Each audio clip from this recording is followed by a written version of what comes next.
OneFM et OneTV présentent la rubrique Émile Frey Genève Acacia. Émile Frey Genève Acacia, plus qu'un agent BMW et Mini. Bienvenue dans la rubrique Émile Frey Genève Acacia. Elle adore parler voitures, c'est pour ça qu'elle nous rejoint tous les jeudis soirs. Salut Carole. C'est vrai que j'aime ça parler bagnoles. Salut à tous.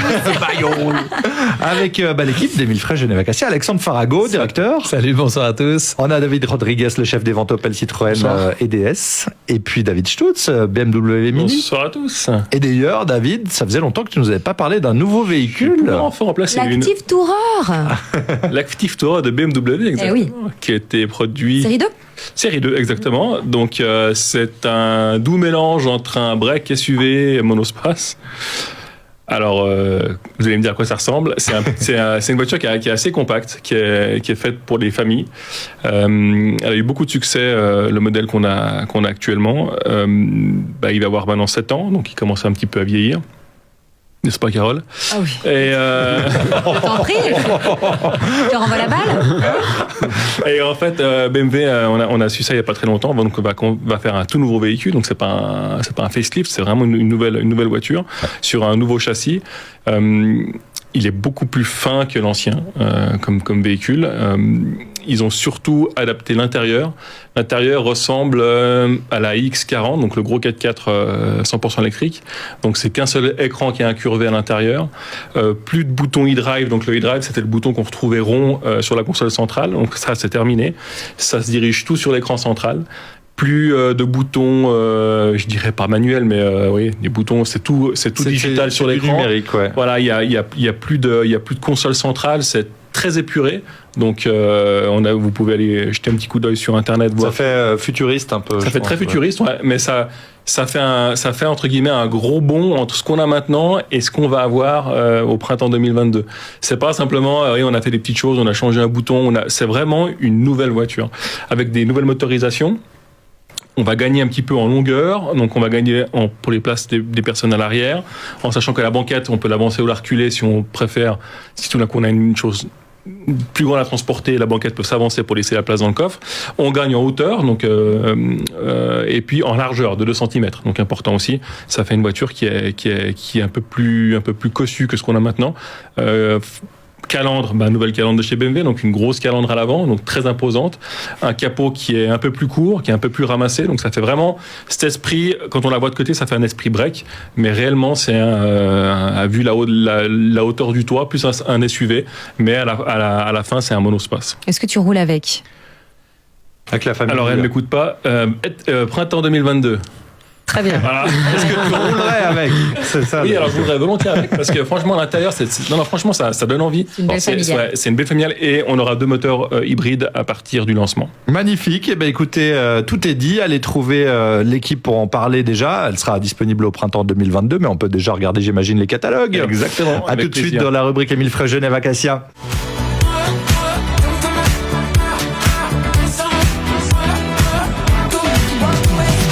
De retour dans la rubrique Émile Frey Genève Acacia, on va parler des occasions, Carole. Exactement, et David Stutz aurait pu faire partie du parc à occasion, mais non. On en parle avec David Rodriguez. Et la réponse du berger. Vengeance. D'ailleurs, je crois que c'est une première main. Ouais, les occasions, donc tout le monde connaît aujourd'hui les occasions. Quasiment tous les garages de Genève ont un parc, ont leurs véhicules neufs et leurs véhicules d'occasion. Et c'est vrai qu'il y a une question qui revient souvent chez les clients. Mais d'où vient cette voiture ? C'est-à-dire que souvent, quand on leur présente une voiture, souvent on nous demande qui avait cette voiture avant ? Voilà, donc ça peut. Y a-t-il eu un meurtre à l'intérieur, comme dans les vieilles maisons qu'on rachète ? Alors, la plupart des voitures, il est clair que la plupart des voitures, on connaît leur historique. Donc, on a 3 grands canaux d'approvisionnement. Donc, on a des voitures qu'on achète directement chez l'importateur. C'est vrai que l'importateur souvent nous propose des lots de véhicules. Selon le lot, on arrive à faire des bonnes affaires. Donc, on peut acheter des lots de véhicules directement chez l'importateur. En général, on ne connaît pas l'historique, mais c'est des voitures qui viennent de l'importateur. Donc, c'est des voitures qui sont fiables, qui posent aucun problème et qui sont en général garanties constructeurs. Après, il y a les reprises. Alors les reprises, c'est un client qui nous achète un véhicule neuf ou un véhicule d'occasion et qui nous donne sa voiture en retour. Donc ce qu'il faut savoir, c'est que toutes ces voitures, bien évidemment, sont checkées une première fois au moment où on va faire l'offre pour reprendre le véhicule. Ils sont checkés une deuxième fois au moment où on reprend le véhicule. Et il y a un troisième check du véhicule qui est fait en général au moment où on décide si on va la vendre à un particulier ou si on décide de la mettre sur le marché de l'export.